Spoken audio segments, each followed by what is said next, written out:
Hey, welcome to a new Synthesizer Me video.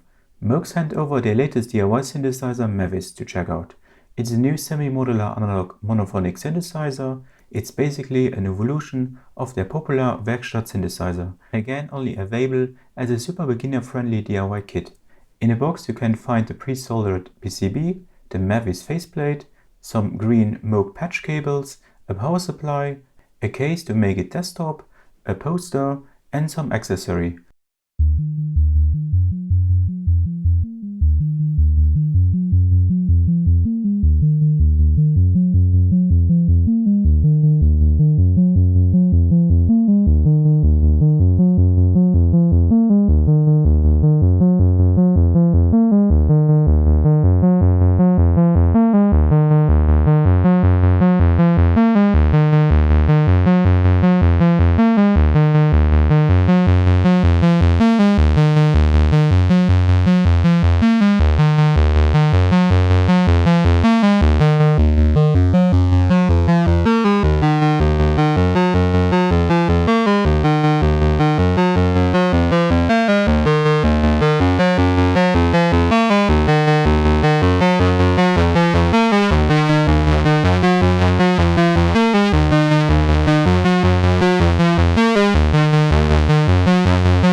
It took me around 20 minutes to assemble the Mavis.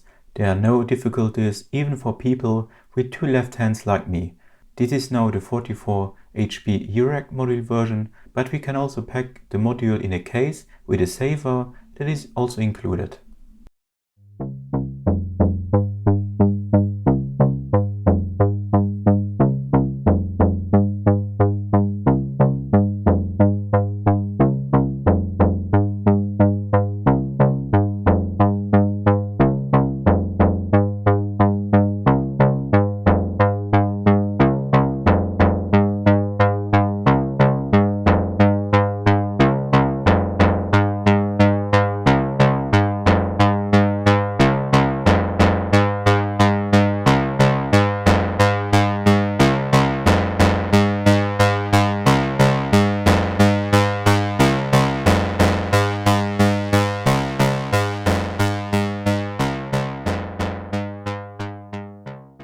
Done. That's the Mavis in its very thin, compact case.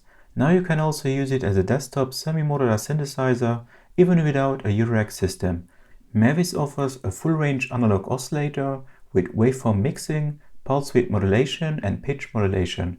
There is also a classic 24 dB Moog low-pass filter with different modulation options. Modulation side you get an auto rate LFO and ADSR envelope. Additionally, it has a wave folder to add harmonics to the oscillator, a novelty for Moog synthesizers. A 24-point patch bay is on the left side with many hidden extras like a sample and hold generator, a flexible DC coupled mixer, multiple and more. A nice set of features in a small space. I created many sound demos for you where I show you the functions in detail with its raw sound, but all without talking.